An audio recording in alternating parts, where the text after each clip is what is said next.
Edition of Cronkite Sports Live. What's going on with ASU football as the Sun Devils compete in a challenging Pac-12? Sun Devil hockey's getting rolling, but they have a tough schedule. We're going to preview it all here on CSL. Sun Devil golf has been posting some top finishes. Who's standing out on the links? Find out on today's edition of Cronkite Sports Live. Have you with us here in downtown Phoenix inside Studio 6 for another edition of Cronkite Sports Live. I'm Ethan Tuttle. Matt Venezia at the desk by my side today. Matt, midterms this week. How are they going for you? It's been tough, but maybe the busiest week of my academic career. But there's that old saying, C's get degrees. So I'm just trying to finish up and not come up short. Same with ASU football on third downs. And to further evaluate how the Sun Devils have been so poor in third downs, we bring in Jake Seymour.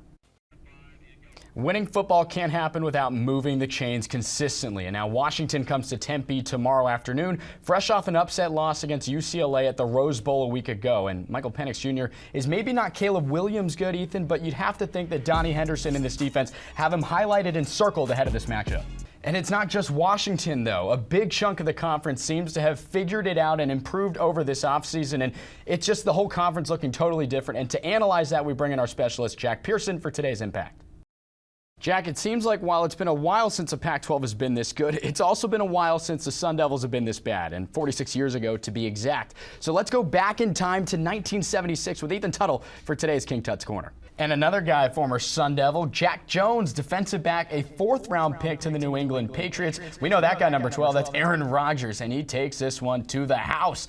13 looks pretty good for Jones in that New England red, white, and blue, Ethan, and he's got a little celly there, too, at the end. Good looking there, and we'll get a replay here, too. Lambeau couldn't have been too happy, but look at this here in Tampa, not too far from where I'm at home. Rachaad White, that's not Leonard Fournette. He's taken advantage of the opportunity, getting reps ahead of Fournette, who didn't really carry the ball too much the other day against the Chiefs. And Rachaad White, first career touchdown there for the Bucs.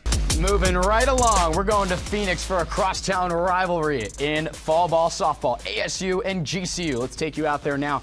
Marissa Schold in the circle for the Sun Devils. Not off to a good start, though. CC Wong with a 3-run bomb, putting the Lopes on top early. But in the second inning, Jasmine Hill trying to respond for the Sun Devils. She takes one deep, and ASU gets a run back. We saw CC Wong a second ago. She's going to come right back into the box and do it again. Big shot here. Her second straight at bat with a long ball, and the lead is now 5-1 for the Lopes. The Sun Devils, though, not going away just yet as Gianna Bacagno hits a 2-run bomb here, and it's a 1-run game entering the last 3 innings. Bottom half of that same frame, Kinsey Kelso comes up, and she puts this one to bed. 2-run bomb, and the Lopes get advantage there. They take care of the Sun Devils 7-5. We'll send it to the new head coach, Megan Bartlett, after the game.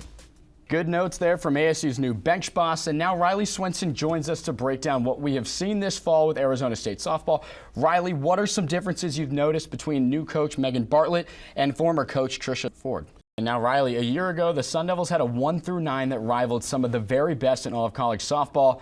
On the other hand, though, this year's team looks completely different. Now, it's pretty crazy to think that a year ago, the Sun Devils hosted a super regional and were a top 15 team week in and week out.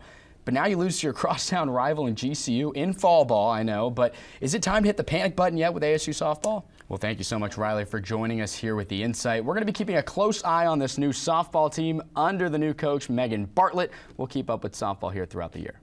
Yeah, it was good to see him get a goal last weekend, too, in Duluth for the Sun Devils. And it's also worth noting a pretty good start from Northeastern transfer TJ Semptenfelter. He had a .917 save percentage over the weekend. And when you have a guy like him standing on his head in net, you can steal games on the road. ASU's offense will get going. We know that. We saw it last year with a 22.5% power play effectiveness. And obviously, this is some of the best talent the Sun Devils have ever had on the roster for Coach Powers and his team. So it's going to take some time to sort out the lines. Just give it a second before the Sun Devils come back to Mullet Arena, hopefully with some wins after going up to Bemidji this weekend. And now we're going to keep it rolling here with some highlights, checking out Arizona State golf. And we'll take you out now to the early part of the round. We'll take you to the second hole. This is Jose Ballester with a drive here. And look at that little club twirl. He liked that one just off the green. He'll chip up here and leave that birdie attempt pretty short next to the cup. He taps in there to go down 1 under. And now we move on here to Preston Summerhays out in the fairway. 70 yards out, a 60-degree in hand. And that thing's just going to check up right where it needs to be. And with how hot Summerhays' putter has been recently, you know this one's going in. He's going to move that 2 over down to 1 over there on the 6th hole. And we're going to keep it with Preston here, moving on to hole number 9. Summerhays here, that's Ballester. He's going to have a shot here on the 9th with driver in hand, setting himself up with a good look here. Lob wedge in hand, and again, another close opportunity there. The Sun Devil approach shot's looking pretty good out there in Fort Worth, Texas, and he'll knock this one in as well for another birdie attempt for the Sun Devils. And now we're going to stay on 9, and this is where we're going to see Preston Summerhays come up here. A 60-degree lob wedge in hand. Again, keeping him in the fairway, it makes it easy to do this, putting him right on the green. And again, his putter's been so hot, we don't even have to show you this putt, but we will. It's about a 7-footer here for Summerhays. He gets it to go, and now he's in red figures at 2 under. Here's Coach Thurman. Pretty good stuff there from Coach Thurman, and he's even the best of moods in the thick of a tournament. He still has some fun. And speaking of fun, sophomore Preston Summerhays, who we just watched a second ago, looks like he's always having fun while consistently shooting in the red numbers under par. He's our standout player this week, and with more, here's Henry Dominique. Dylan, the libero battle is something we will continue to follow as UCLA and Arizona State are going to be at Desert Financial Arena later this evening. And this Bruins team is not the same team ASU saw a year ago. No former Conference Player of the Year, Mac May, to worry about. And as a result, UCLA's 0-4 in Pac-12 play. It's crazy to think that this Bruins team made it to the Sweet 16 a year ago, losing in straight sets to Wisconsin. With all that said, the Sun Devils can't overlook a weaker Bruin team because it's been 7 years since ASU's last tournament appearance. Look out for these storylines on the Pac-12 stream tonight at 7 p.m. I'll be there on the call with Kevin Malater. We'll have it for you at DFA. And that is all we have for you in Studio 6 today. It's been an awesome show loaded with a ton of Arizona State content. For everyone in the control room that helped make this happen and the people that went out and shot it for you, he's been Ethan Tuttle, and I'm Matt Venezia. We say so long, and we'll see you next time on Cronkite Sports Live.